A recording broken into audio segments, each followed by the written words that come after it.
And the weekend begins right now. Gang of Four gets started. We take on the big stories of the day and the week with the gang. We'll meet them, and we will let you hang with the gang at 599-5555 and get a vote in on our JR poll. Joining us from Fox San Antonio, Mileka Lincoln, welcome back. Thank you for having me again. You're back again on Gang of Four. Yes, it's such a pleasure to be here. I keep thinking she won't want to come back next time. No. And then here she is again. I will tell you, though, when I heard my fellow panelists would be, I'm feeling rather intimidated this morning.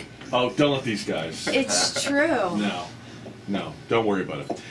You are on, the last several weeks, morning, noon, night. Do they have anybody else over there? They do. We have wonderful people at Fox San Antonio. It's the holidays, you know, just like everyone else gets to take time off for the holidays. We try to make sure that everyone can do that in the news industry as well, and that means a little bit of bouncing around. But you're very willing to, I mean, they call and say, can you do this, can you do that? You just... I love my job. I'll pretty much do anything. Yes. Wow. Is that terrible? Hey, I'm going to be taking some time off. You want to come over here? Done. All right.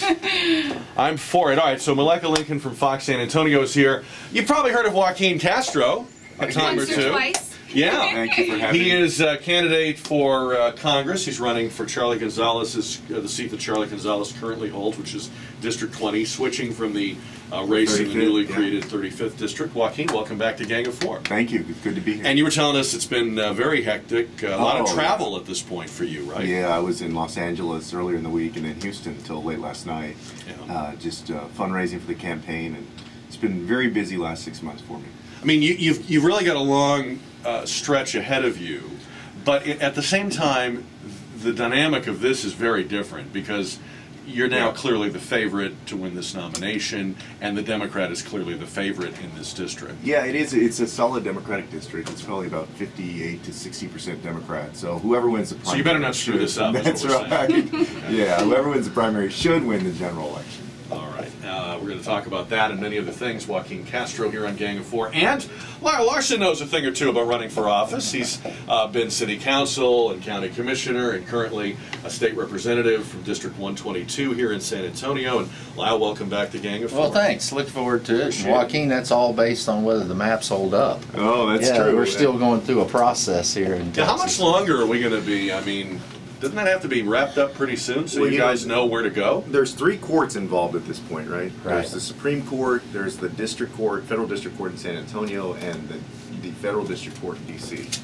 And it seems like they all have different hearing dates on different issues. But I think somewhere around April or May, I think we should have districts to run in. Yeah, I think January 19th through the 24th is when they're going to reconcile all the differences. All the parties are supposed to come together, and then there'll be a final determination. I'm hearing that that our date for the primary, and it will be a combined primary, will be April 3rd. That should come out later today. All right, so we had a Republican debate last night in Sioux City, Iowa. Of all the things that were said, probably the most quoted line of the morning came from Governor Rick Perry, who says that he hopes to be the... I'm sorry, I know where this is going. Should I say it or should we play it? I'm just cringing. I'm embarrassed for him. Go ahead. It's so much better when you hear him say it. Yes, let's hear him say it. Pull on your headphones, gentlemen.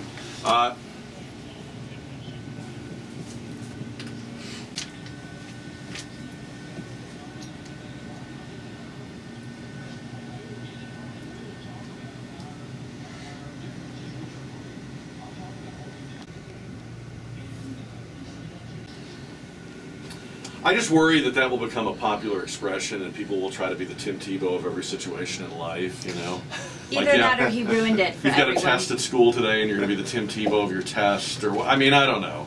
Is he going to be the Tim Tebow of the Iowa caucuses, Lyle Larson? Well, I think that's his only hope, that he comes in late in the 4th quarter and he's able to pull out a victory, because right now it doesn't look good on any of the polling in any of the states right now. So I think he was just indicating that he sort of slipped up the first 3 quarters, and he hopes that he can throw a Hail Mary or in some way recover in his campaign.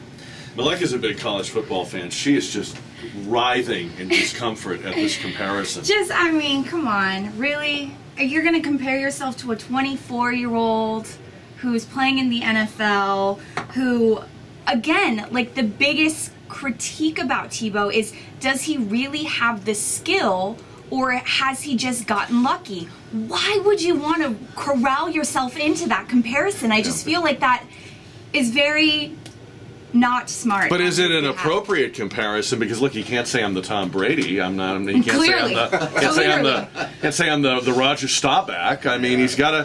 His. I guess really, in a way, Joaquin, the only way he can be viewed positively is that the early debates were so horrible that these performances seem to shine by comparison. Most improved student. He's like JFK all of a sudden, you know. But I mean, is that going to work for him?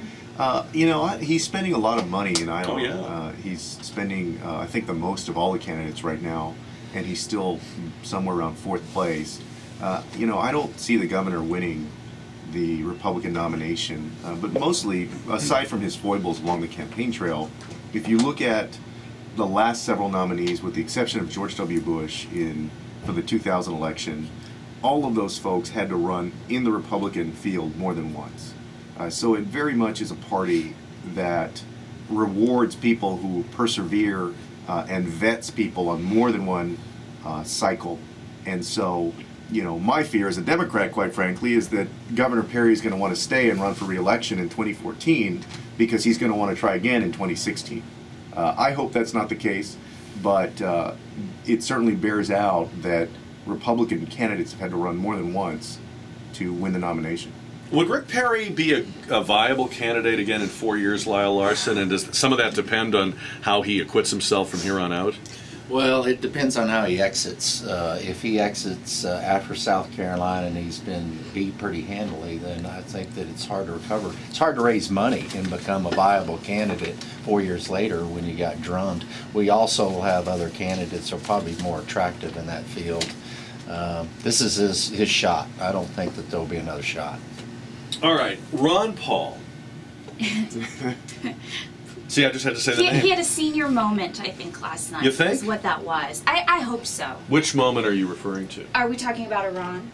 We can be talking about Iran. Well, I guess we could be talking Mileka, about if you want to talk about Iran, I will talk about Iran. We don't have to talk about that specifically, but yes. So the exchange where he and Michelle Bachmann were going back and forth about it. Yes. And I think we can play some of her attacking him. But, you know, the thing about the Ron Paul foreign policy is, I'm with him when he's talking about too many overseas bases, foreign entanglements, why are we providing national security for countries that could well afford their own national security. But then I just can't get into this whole, so what if they have a nuke attitude, and neither could Michelle Bachmann. If we could play that cut, Don, that would be cut 11 from last night. Take a listen to this.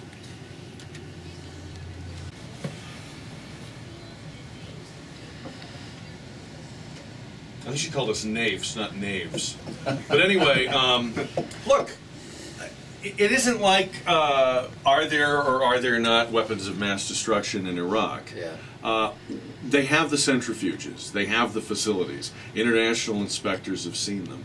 We can see them from Google Earth. So, to me, his comparison that this reminds him of the battle, the battle drums or the war drums leading up to Iraq. To me, it's just a phony. It's an invalid comparison. It's an inaccurate one. For this sure. is real. Yes. No, absolutely. And I think you have people of both parties, Republican and Democrat, that agree that an Iran with a nuclear weapon is a very dangerous thing.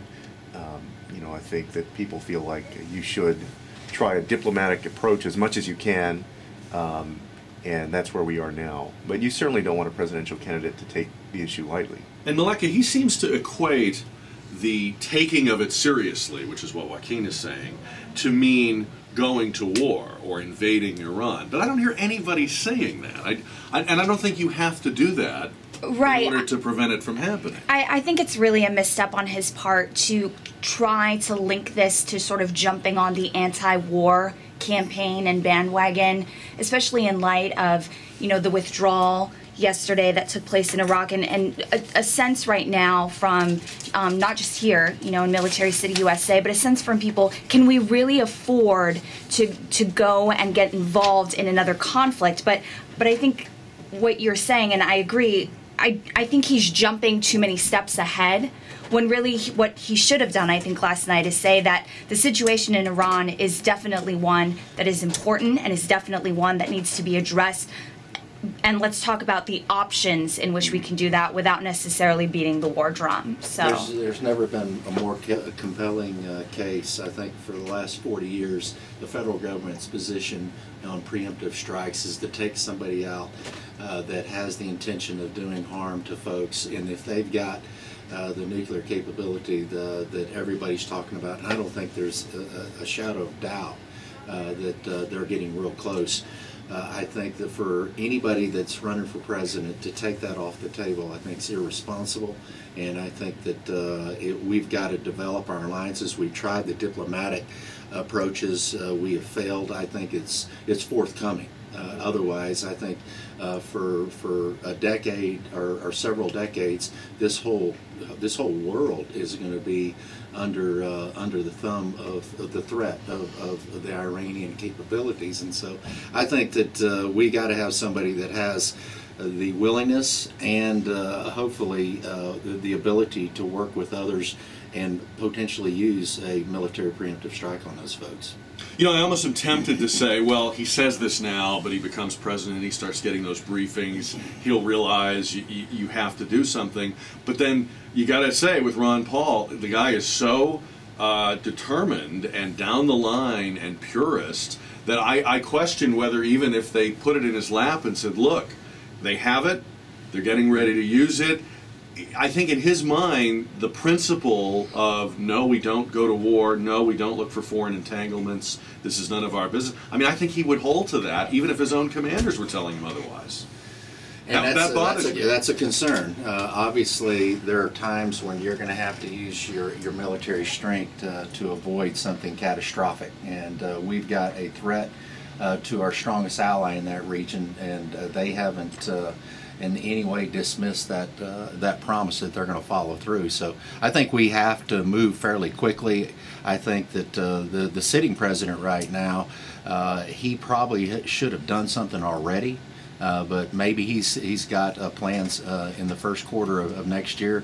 But if the timeline is within the next 6-8 months that they're going to have this capability to deploy a nuclear weapon, it needs to be done in the next 6 to 8 months. Real quick around the table, does everybody agree that we are probably doing things right now, you know, sub rosa, that are not getting any publicity or that we're not taking any credit for, but I think we've already started to work against this program. I'd be stunned if that were not the case. Oh, sure. I mean, I think the wheels are turning. Oh, absolutely, that the American public's unaware of, that the government is doing, sure. Well, drone fell out of the sky into the hands of the folks from Iran, so they'd probably tell you that we are probably doing some close surveillance, and there will probably be some activities. There's a buildup in part of the region right now that would indicate that something is forthcoming. All right, we'll talk about that drone, and we'll also talk about the zany or not zany Newt Gingrich as we continue our Gang of Four. It's 10:24 on a Friday on 550 KTSA.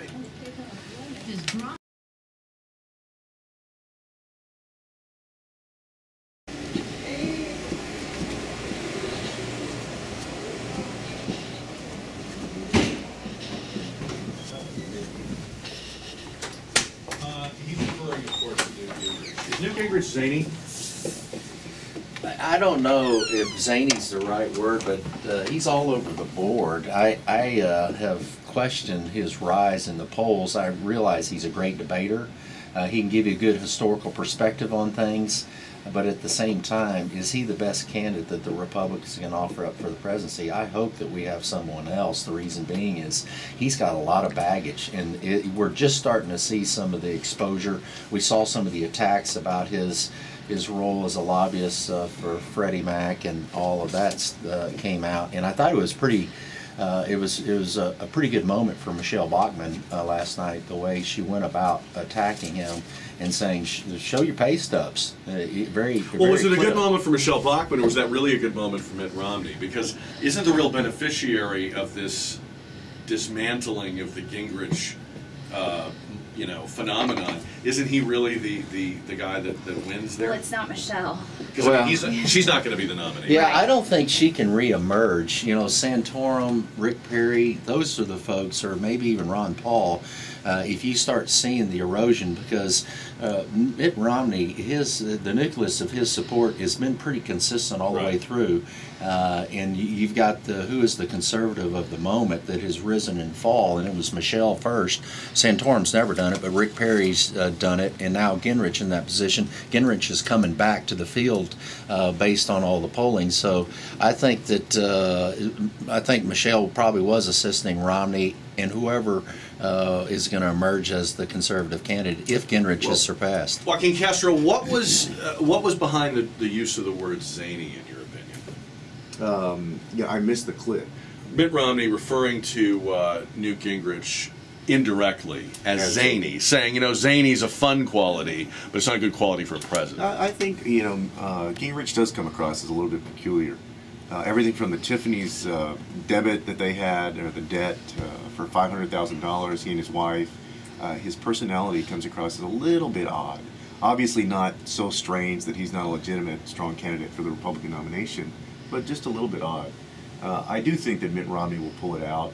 What's interesting now is to start to see the other candidates who are now getting so close to the caucus, the Iowa caucus, start to position themselves to see who the eventual winner will pick to be the VP nominee. I saw an interview with Rick Santorum where they were asking him about Newt Gingrich, and he started to take some of the edge off of his comments, and I couldn't help but think that he was thinking in the back of his mind, well, this guy's going to need probably a more conservative, quote-unquote, vice presidential nominee to legitimate him in the eyes of conservative voters, and that could be me. And that might have accounted for some of the edge that he was taking off of his comments. There was a lot of that kind of distancing, I thought, taking place in last night's debate with sort of the peripheral candidates at this point, as we mentioned, Michelle Bachmann and some of the others, attacking each other, whereas Romney and Gingrich really They're very careful trying with each other, to stay weren't they? a lot on message and avoid personal attacks, and instead refocusing on comparing what they would do versus what President Obama is currently doing. And I thought that that was a real shift from the previous debates, when really it was more of a free-for-all. So well, and you have to figure that these guys at some point are thinking about the fact that there's got to be a VP nominee. There's going to be a cabinet that if the Republican wins the presidency, how do you position yourself for Attorney General or for Secretary of Commerce? Well, Kane has already let them know he's available I as saw Secretary that. of Defense. Yeah, he's defending himself. Make your right own now. joke. Yeah, I'm very defensive. I'm a big Secretary of Defense. All right, so how does Iowa turn out? It seems to me that Gingrich could win it, but if he doesn't win it by a lot, the media will spin that as, it's a setback. His poll numbers were higher. Or it's possible that Ron Paul wins Iowa just because of the way the numbers are mixing up and his support is sort of the most passionate or dedicated. If there's a blizzard, the Ron Paul people will be there. But then you don't see Ron Paul actually, if he wins Iowa, that doesn't somehow make him the front runner, right? Right.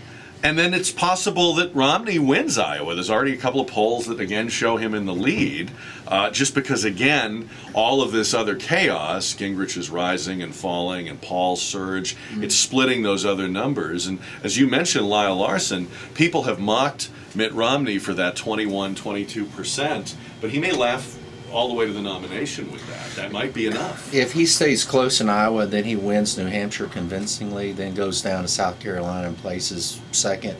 I think he's probably on his way. I think they're forthcoming today is some kind of endorsement from the South Carolina governor Haley. and a big Tea Party, member. And I think if that happens, then all of a sudden we've got somebody that's emerged as someone that's probably going to be our presidential nominee. And certainly, if he wins Iowa, I think it's over. I think he goes to New Hampshire and wins there. At some point, does this discussion turn away from who's the real conservative or who's the most conservative, to what Brett Baer at Fox, he opened the debate last night by saying, gee, what we're hearing from people is who's the most electable. And so isn't that the big sort of advantage that Romney is sitting on? Even his strongest detractors admit, because you can't deny these polls, he does seem to have the best matchup against Barack Obama. I mean, at the end of the day, I think for Republican voters, 90% of them, 95% of them would prefer any of these folks standing on stage over the president. So there is a moment, I think, before somebody votes, for Republicans and Democrats in a primary, where they sober up a bit and they reconcile their wishes with reality. And I do think that there's a percentage of the electorate that will come back to Mitt Romney or come over to Mitt Romney when they take that into account. Because I think if this had been the situation in 2008, I think Democrats would have nominated Hillary Clinton. I think they would have seen her as a safer choice. If they were running against an incumbent president, it was, in other words, the middle of a president's 2 terms, I'm not sure they would have taken the risk, the historical risk and the we don't really know him risk on a Barack Obama. I think when voters in either party are most concerned about throwing out the incumbent, after they realize they're not going to get their dream candidate, and they clearly are not this time, then they just want to make sure they win, right? Well, but I think that there's a difference in the histories of the Republican and Democratic nominating processes. For Democrats, it has been, at least historically in the last 50 years, to go in there as a first-time candidate. You think of Bill Clinton, for example, in '92, and actually come out with the nomination. Right, but Hillary was a first-time candidate too. She was. But again, as with George W. Bush, there's a little bit of a difference. Asterisk. Right, it's a little bit different.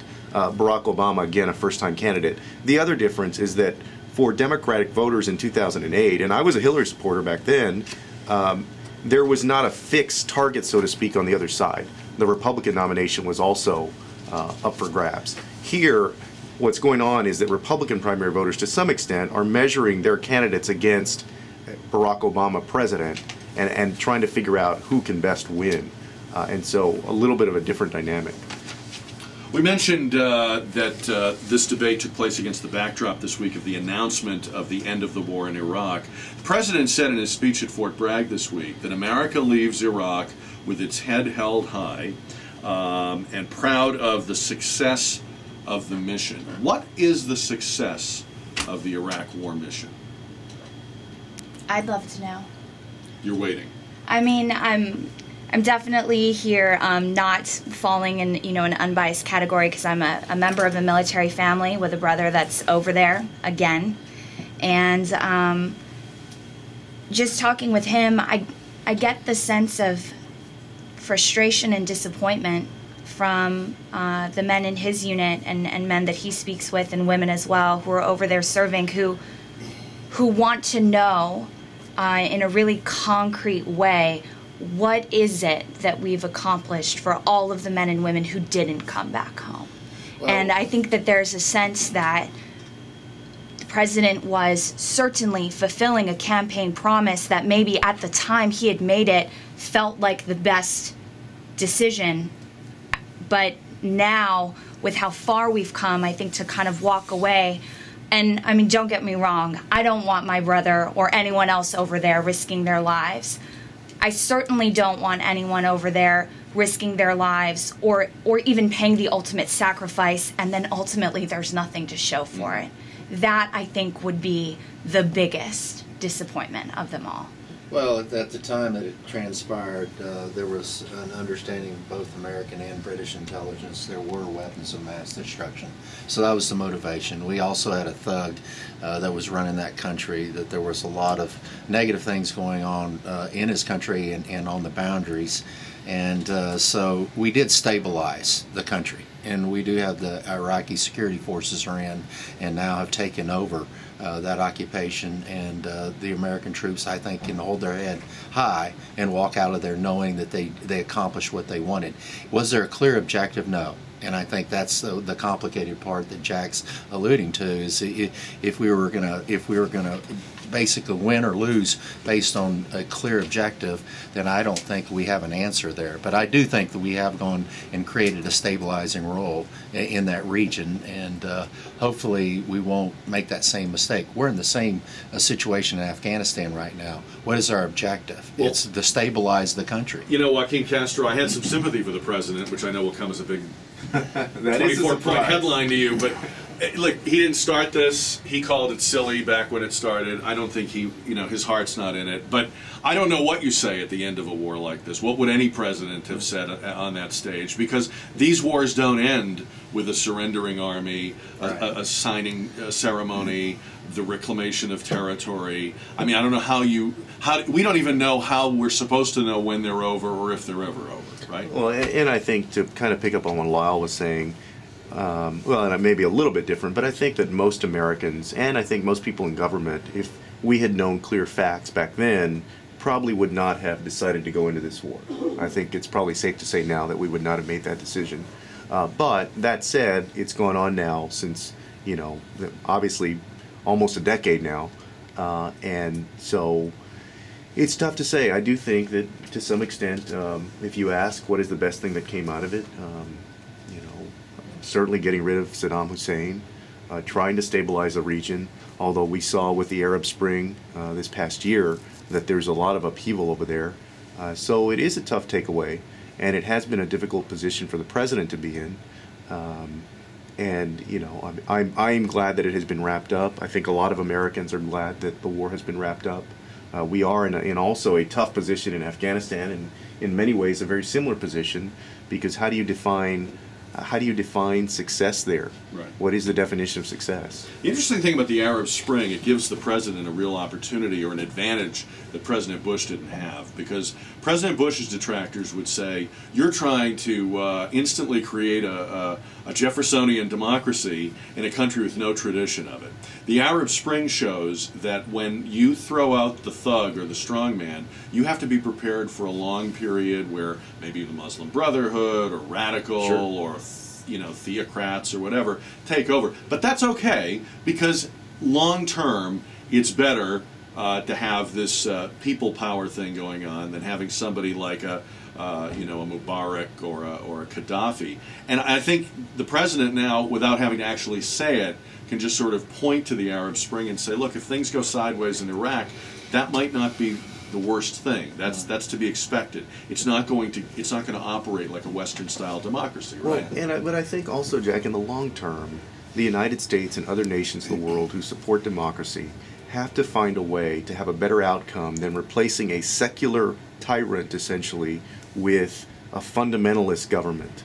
There has to be a way to achieve a better outcome than that. But can you? I mean, unless you're imposing it on people, don't they have to fumble their way through? Don't most you know, emerging democracies, including our own? I mean, we went through a failed Articles of Confederation. Sure. We went through numerous secondary revolts and uprisings for decades before our new country settled down and lived under a constitution. I mean, maybe what we're seeing in the Arab Spring is what should happen in Iraq. And to some extent, you're right. It does have to be organic and natural to the country and to the people of the country. But there is a role, I think, that democracies around the world, not just the United States, but I think the United States remaining as a leader to help countries achieve that. You got a number of governments right now in that infancy stage. Libya, Egypt, they're in that same place, and I think that Afghanistan, hopefully somewhere, will get some stability where they can get their feet, and we can start seeing them govern and secure their own country. So I think we have played a role. I think we need to be very careful. Unfortunately, because of the Iranian situation, I think we're going to be there in a bigger way real soon. And the more allies we have, or at least folks they'll sit on the sidelines, the better it off the whole world's going to be when that deal is confronted. All right, when we continue on Gang of Four, more of your votes in today's JR poll, and do they have our drone, and do we really want our drone back? We'll talk about that with the gang on 550 KTSA. 550 KTSA.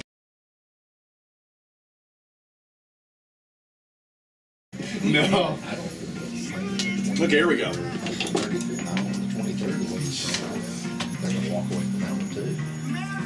think the Eagles might be in a good 10:48, the news and talk of San Antonio, 550 KTSA. Gang of Four is on. We're talking about the big stories of the day and the week with our gang today. State Representative Lyle Larson, who is staying in the State House of Representatives. State Representative Joaquin Castro, who is moving on up to the United States Congress, just finding out through KTSA News that his primary day is April 3rd. Yeah. See? Pays to listen to 550 KTSA. And from Fox San Antonio, she does it all over there.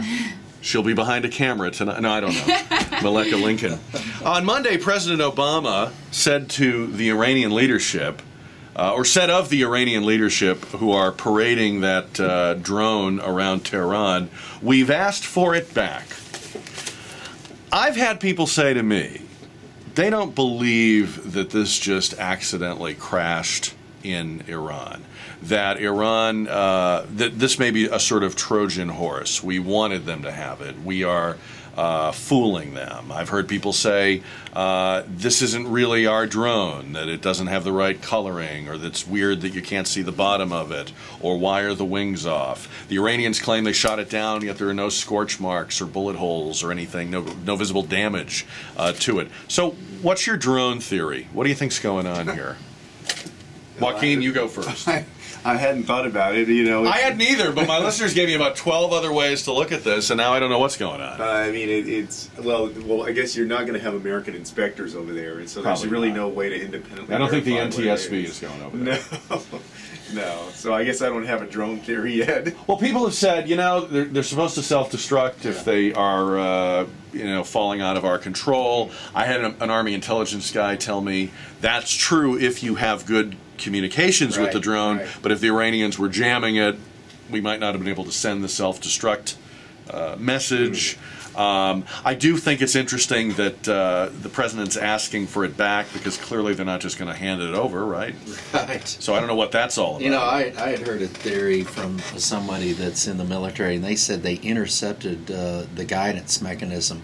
It works on a GPS system, and they jammed it, and that's what created the problem where it crashed, or actually brought it down to Earth without a problem, that they actually intercepted it. I don't believe that the president did the right thing. I think we should have probably done a surgical strike and just blown it up. That's what Dick Cheney said, Mileka, that we should have you know, rained down from the sky in the dead of night a surgical strike. What do you think? I mean, how do we... Dick Cheney, that's his solution to a lot of problems, obviously. But I guess we don't know that SEAL Team 6 is not already on standby. So, you know, when you look at how a lot of these decisions get made and how a lot of this conflict gets resolved in, you know, the darkness of night, it could be happening and we don't even know about it. It's odd, though, to ask for it back. It's a little... I didn't like that. That didn't sound right, you know? I think that is probably what has birthed a lot of this conspiracy theory, because because it's just so awkward. Yes. Awkward is a good word, because it sounded awkward and it sounded plaintive, kind of, you know, pretty please. Can we have it back? Yeah, and I mean, there's no sort of rhetorical payoff to that, is there? If the president doesn't ask for it back, they're going, you didn't even ask for it back. Yeah, but this isn't tear down that wall. I mean, you know. He's really You didn't even try to get it back. How about we demand it back? Wouldn't that have been better? Yeah. You better give it back. Oh, that's much I would have better. preferred that. You better give it back, or else. Yeah. President also said this week in a series of interviews he did with local TV stations that at the time he came into office, quote, "We didn't know how bad it was," referring to the economic crisis. And again, I have a lot of people telling me they have a real problem with that. That doesn't work for them on two levels. Either he knew how bad it was, or he didn't. And there's really something wrong if he didn't know how bad it was. Is that a legitimate thing for the president to say in year 3 of his presidency? Gee, we didn't realize how bad this was. Well, I think he's continuing to assign all of the blame back to the prior administration. And I think that there is a honeymoon stage in any presidency. It's about 1 year, and then you take ownership of everything that's happening in the country.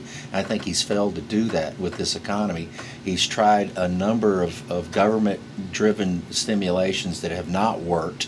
And I think that now he's trying to get back to that mantra. Well, it was much worse than I could ever anticipated. Well, I put the full blame on to his administration without trying to turn this thing and using the proper stimulus. I think that's the bottom line is he should have taken ownership 2 years ago, and he still fails to do that. You got to run under this. You got to run under the banner of this pressure. Do you want him taking the position, gee, it caught me by surprise, or do you want him taking the position, of course we knew how bad it was, we're doing as well as can be expected? Well, I mean, I think that the president's position is that we've done everything that we can to improve this economy, that we've increased the number of people that are getting jobs. We obviously stemmed the job losses and moved it into the positive category, which is true. We just heard this morning as we were sitting here about the job rate in Texas getting better. So, I mean, I suspect that somebody probably asked him that question, and he was reflecting about that period 3 years ago now, and he said, well, you know, we didn't realize how bad it was. And I think that's probably true. When you first get into a situation and you don't know all of the facts, I mean, those facts come to light not instantaneously all at once, but over time. And so I suspect that that's probably true.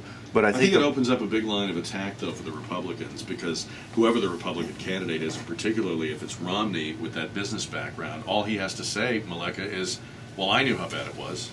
Well, I think Mitt Romney has flip-flopped so many times on so many issues that, you know, I think his candidacy is going to be a very hobbled one if he gets. But if you're running against a businessman, I don't think it's a good start to say, I didn't get it when I came into office, you know?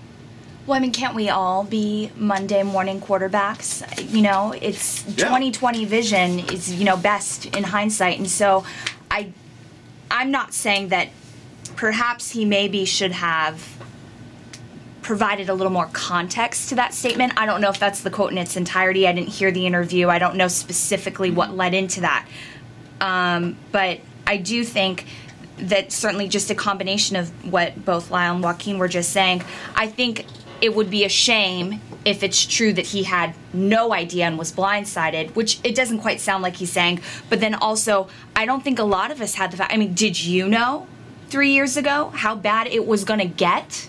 Is that what he was sort of alluding to? Or is he saying he did not know what he was inheriting? Yeah. Because if that's the case, then that's troubling. I think it smacks to me of what Lyle Larson was saying. It smacks to me of, I'm a victim of this too. And I find that very unattractive, or it doesn't work for me in a candidate from any party or any background. I don't want to hear how sorry you feel for yourself that you're the president during this recession. Yeah, you need to fix it, and I think that's what the debate in the presidency is going to be this next year. Is, are you going to let the private sector drive us out of this, or are you going to continue down the path that he believes that the government has a primary role driving the economy, or whether it be regulatory policy, whether it be financial policy? I think that's going to be the classic argument, and the Republicans are going to come out strongly and say you've got to give incentives to folks to get out and take the risk. And right now, a lot of that risk capital is on the sidelines waiting for the departure of the president so they can get back in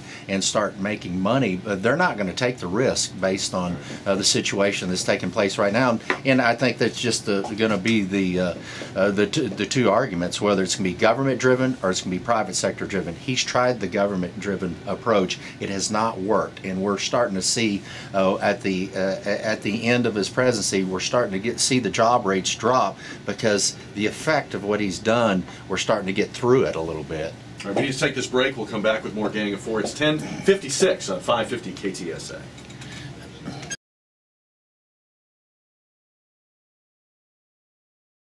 Hello, welcome to KTSA, and you are watching the Gang of Four on KTSA.com.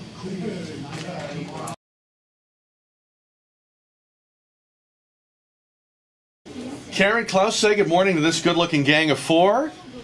And Gang of Four, Karen Klaus in the newsroom. So, by the way, Karen, you want to take any time off? Mileka will fill in for you. just limit. How about you? If you want to leave, people call my people. Yeah, if you want to leave now, she'll do the news at 11:20.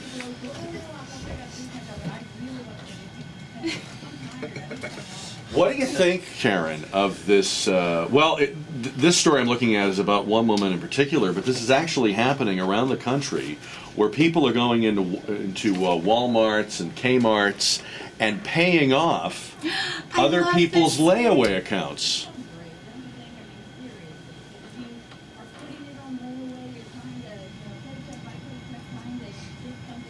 Listen to this. The young father stands in line at the Kmart layaway counter in Omaha.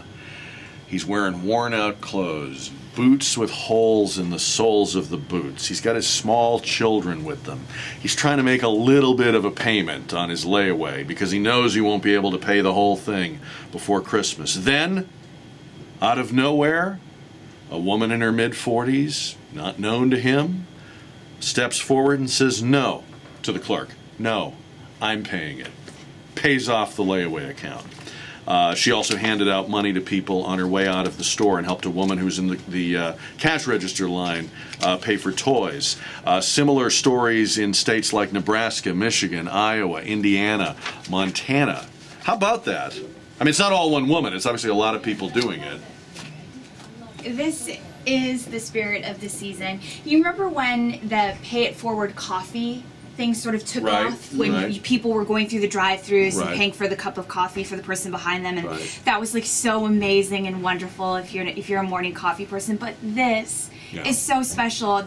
Supposedly there are people who are now just like wandering into the Walmarts and Kmarts of their community and saying, may I pay for someone's layaway? And it's usually for stuff like children's toys or things that are clearly going to be a gift for someone whose parents or family member or friend might not otherwise have been able to complete that payment. So the only way that I could see this turning into an awful story is if it turns out that Walmart organized this. Wouldn't this be great PR for Walmart? Hey, it still wouldn't be so bad. I agree. But I mean, the interesting part of this too is the anonymity. I really like. I know that all charity and all donating is good, but I am such a fan of people that don't want anyone to know. They don't want their name on the hospital, and they don't want anyone to know they did it. You're right. I went down with a group down on the 9th Street Bridge over off of 37, and it was the folks that came together.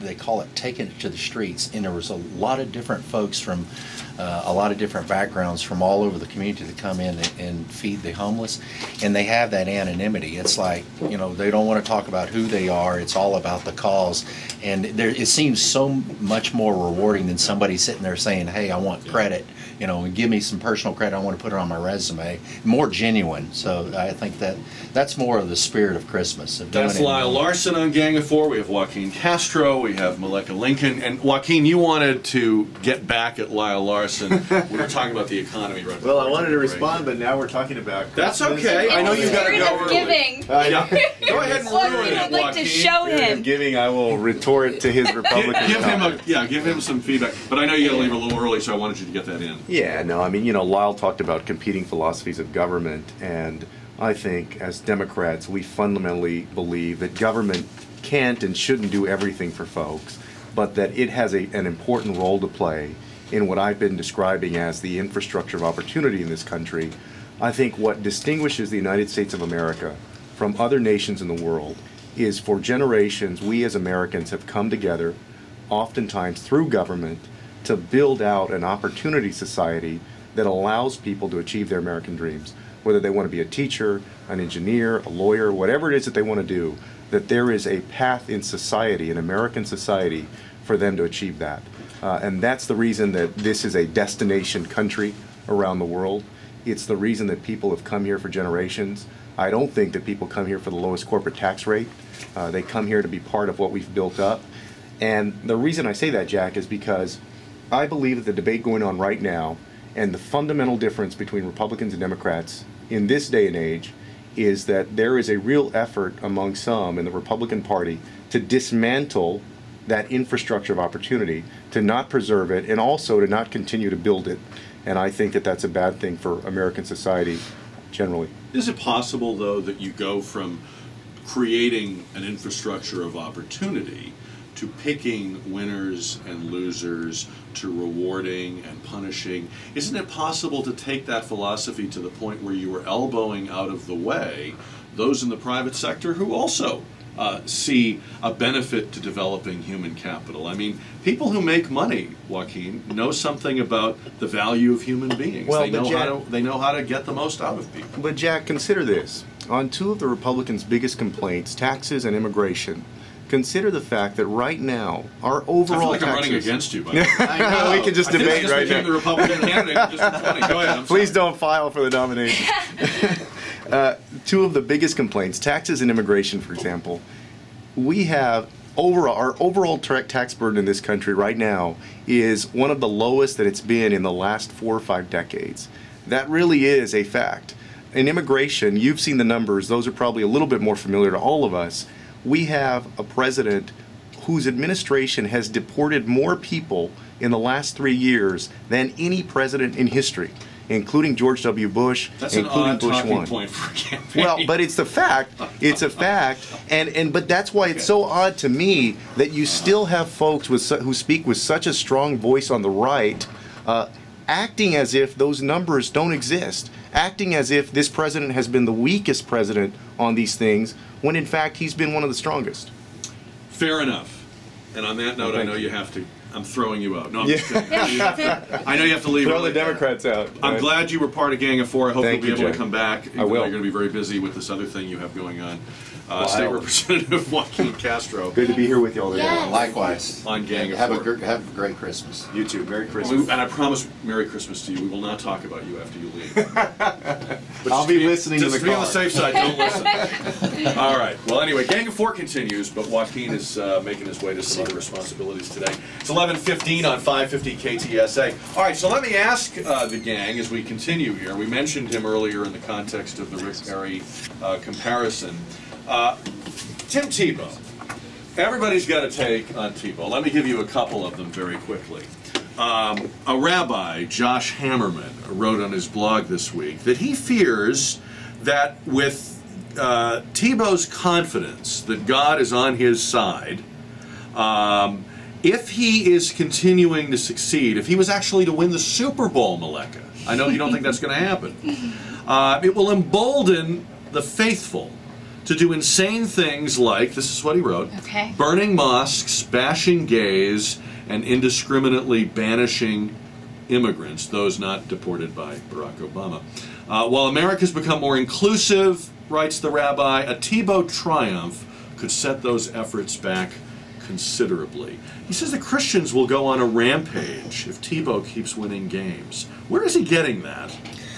I think that's a stretch. I think it is positive. For You wouldn't tell us if you were planning a rampage, though, Lyle. So you would say that.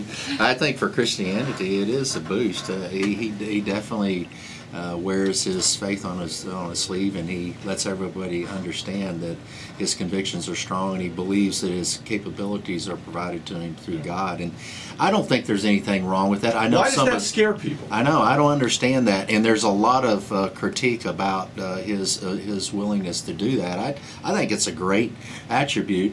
He's not self-serving. He's so atypical of most of the NFL players. Actually, when they go in to a press conference, he's talking about his team. He said this is all a team effort, very much like RG3 did during the Heisman acceptance speech, where he talked about this is about Baylor. Well, Tim Tebow says the same thing about the Denver Broncos, about the community of Denver, and I think he's a great role model for all the kids that are watching it versus some of the other outlaws that we've got in pro sports. And you know, Mileka, there's a lot of references to God when people win Academy Awards, or there's a lot of box checking. I want to thank God, my agent, my family. But I mean, is it because he does it in a more? It sort of takes a little more time, and it's less rote.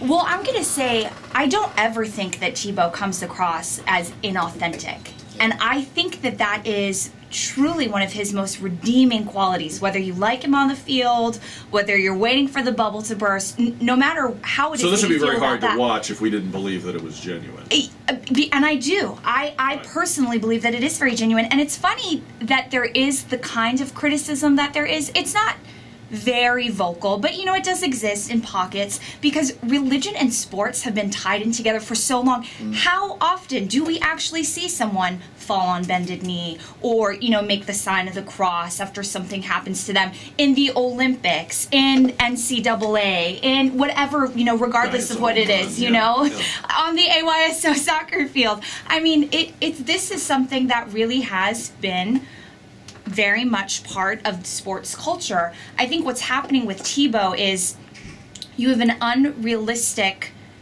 rise from a person who people are really baffled by, married with the fact that he really is very vocal about his religion, but not even really in a way that I feel like he's shoving it down anyone's throat. It's really interesting.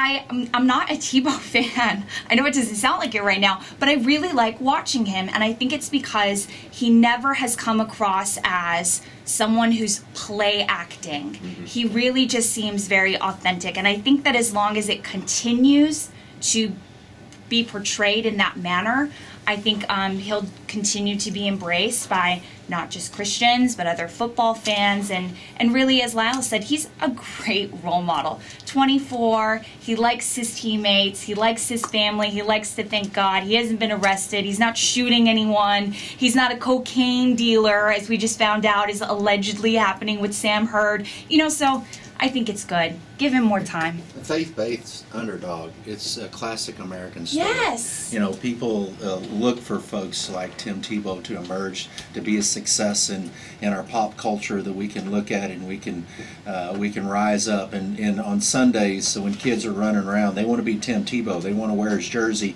and the parents are proud that they want to do that. So I think it's a classic American success story, and all of us wanting to succeed except the Patriots this week. I know. Well, I'm not even sure. I kind of feel like maybe I want him to succeed too. I mean, we can still win the division if they beat Patriots, so that's okay. We'll give him that if we have to. Let me give you another reaction to Tebow. This is from radio talk show host and former CNN commentator Bill Press, and this is what he said on his show. Listen to this.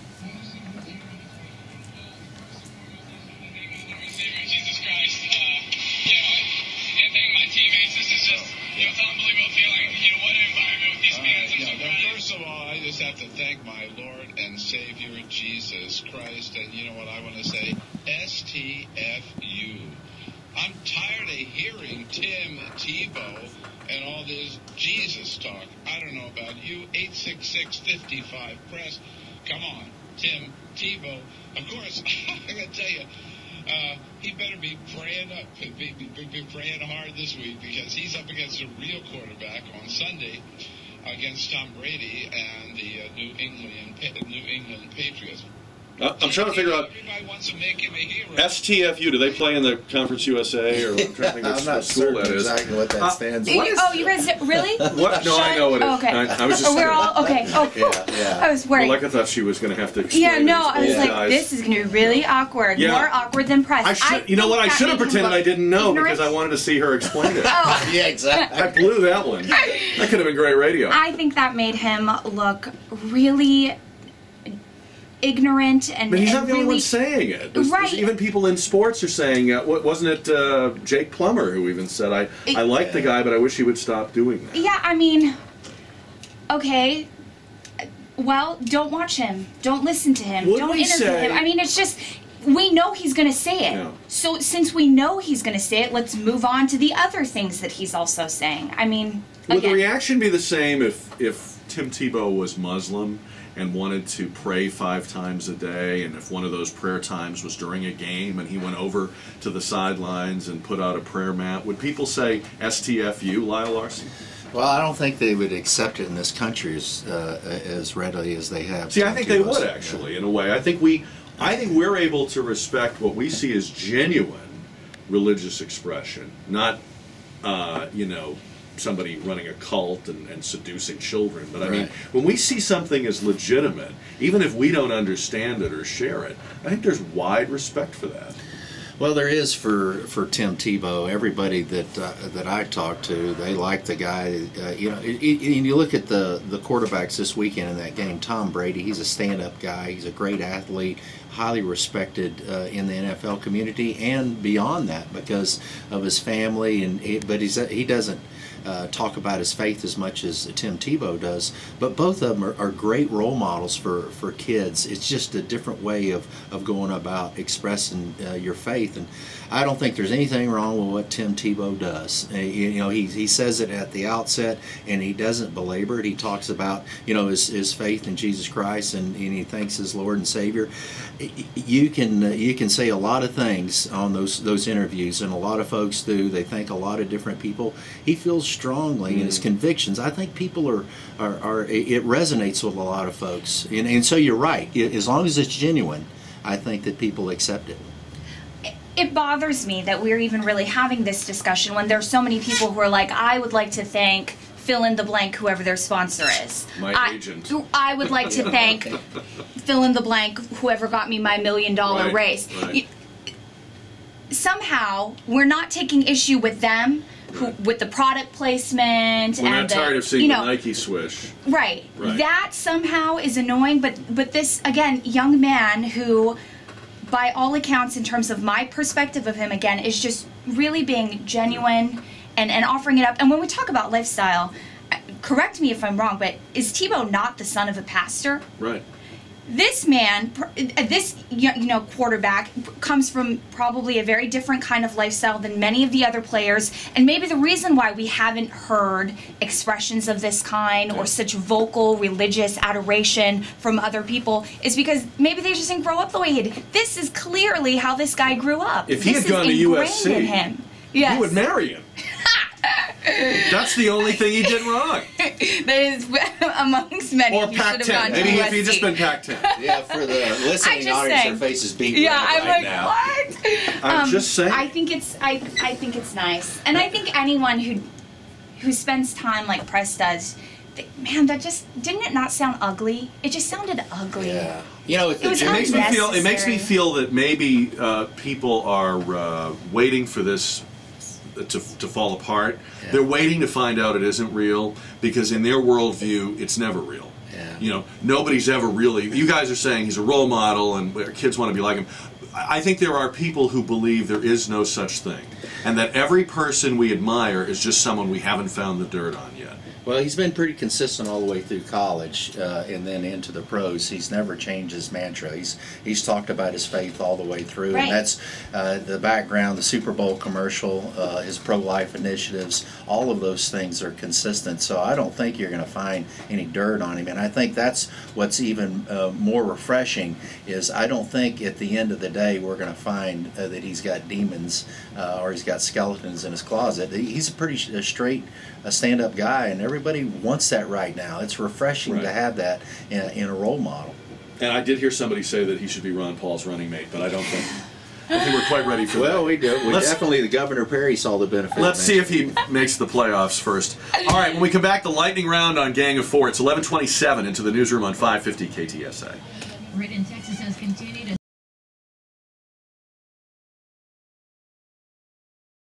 He's a playmaker and a shot caller. In case you didn't know, I got Tebow. He's shattered from Tim Tebow. Oh my God. All he does is win.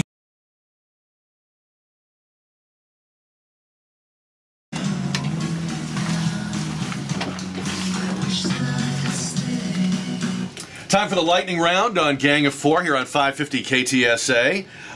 We lost one of our gang members. We didn't lose him. I mean, he's still alive. He had to leave a little early. Joaquin Castro. Like he's wandering. Yeah, I know. It got so rough in there today. They lost one. They took casualties on Gang of Four today. Got Jack Riccardi. Joaquin Castro had to hit the campaign trail, as it were. Lyle Larson is here, state representative, and Mileka Lincoln. Apparently, they could spare her for 90 minutes from Fox San Antonio. I don't know how they do it because whenever I tune in, she's doing something. Man, if they could animate you, I think you'd be on The Simpsons. I mean, I want to say, before we start, though, I want to say a big thank you. We had our 13th annual Rapping with Jack event this past Tuesday night. I'm very proud of our listeners. They came out in record numbers with record gift donations. For the first year in our history, 13 years, we actually adopted out all 100% of the families that wanted and needed help this Christmas. So that is amazing. Thanks to our listeners. No little boy or girl has to be told Santa's not coming this year, or he doesn't know where we live, or anything like that.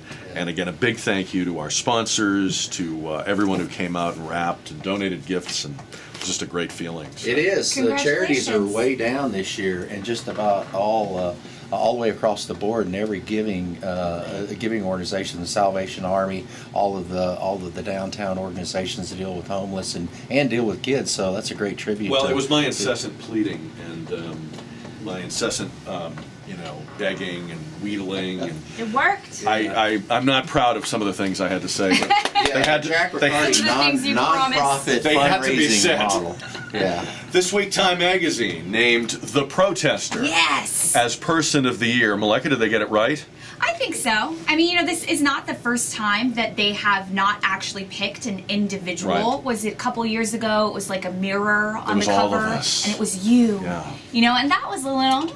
Wasn't so. I thought that was a little hokey, but the protester, absolutely. I mean, we talked earlier about the Arab Spring. We look at Occupy Wall Street, even though right now I don't really know if occupiers really have an objective, but I think certainly the idea that having a voice, standing up for what you believe in is important and is meaningful and more powerful with social networking. Oh, I mean, that's been the component to these protests, both at home and abroad, Lyle, that you wouldn't have had, say, in the 1980s. Yeah, some of the feedback we were getting earlier this year from Egypt and some of the things that the government was trying to do, and in Iran, the same concept. I think the Arab Spring, they should have identified it clearly. It should have been the Arab Spring, not protesters for any cause or an undefined cause. I think it would have been what it made me think of, too, as you were just saying about the power of people, Mileka.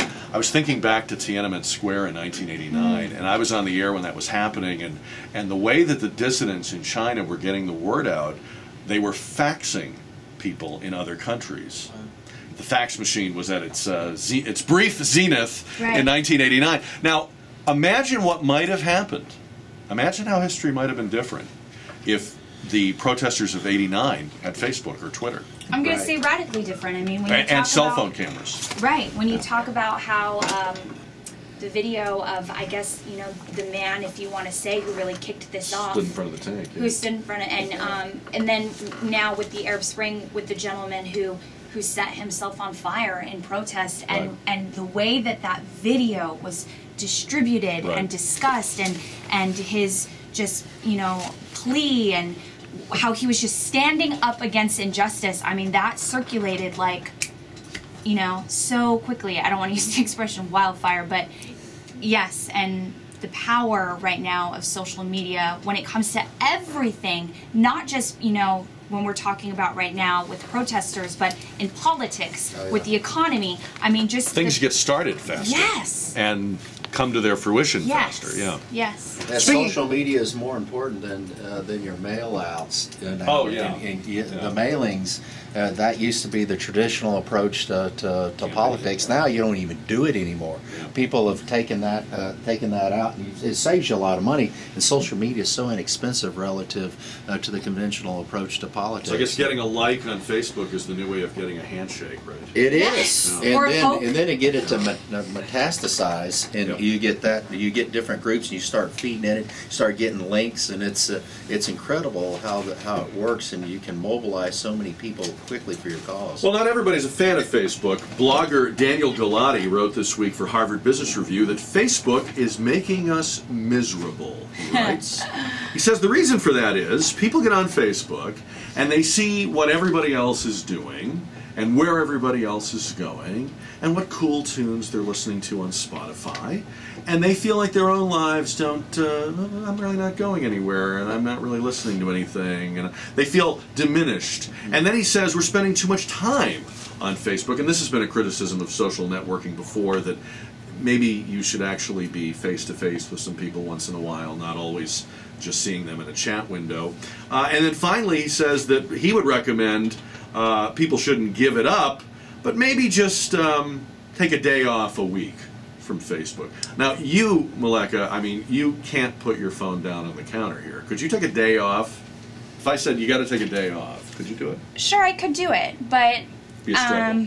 well, I don't want to say that I would struggle. There is you know, for a lot of us who working in the media, a lot of us have personal pages, and then a lot of us have professional pages, and I take a lot of pride in my professional page, and for it being a forum for the viewers to have a discussion about what they think is important to them, and I really take effort. I respond to every single post, every single message, essentially, that I get. So it's both personally and professionally vital to you.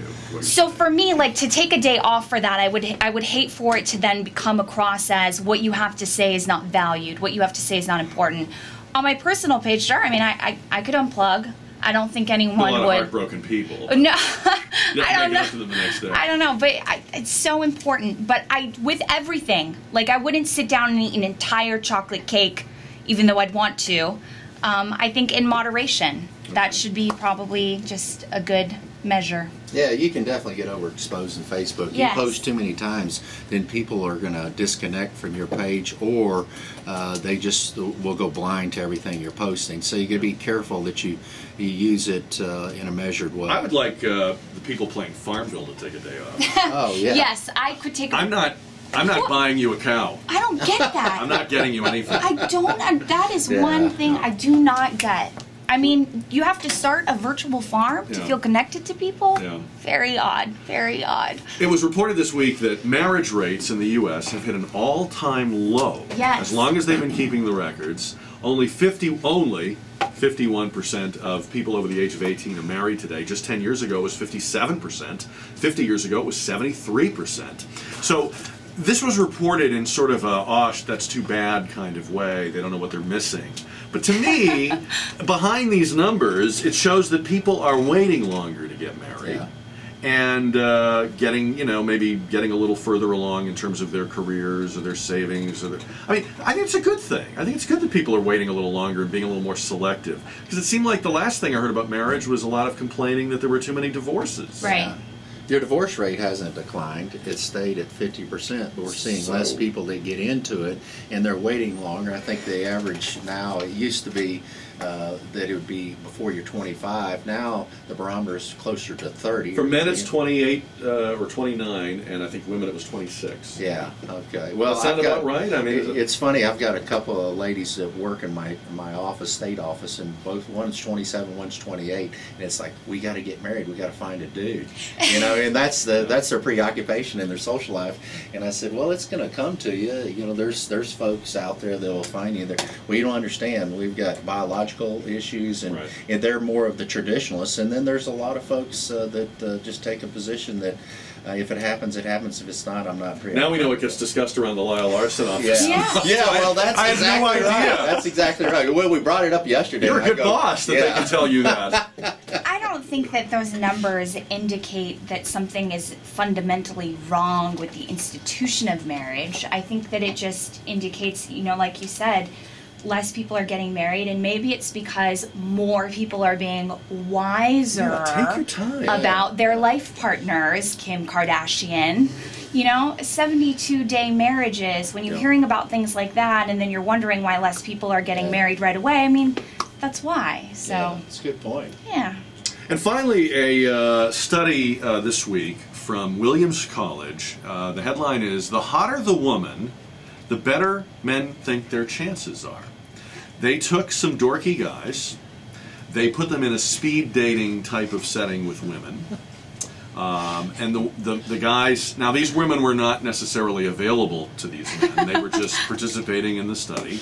They asked the men to rate the attractiveness of the women on a numerical scale, like 1 to 10 or 1 to 7 or something. And what they found is that the more attractive the guy thought the woman was, he also seemed to perceive her interest in him as being greater. So dorky guys think beautiful women are really into them, Mileka. I love Can me you a back dorky that guy. up? Yes. I mean, I'm not saying that Please be careful how you say it. I know.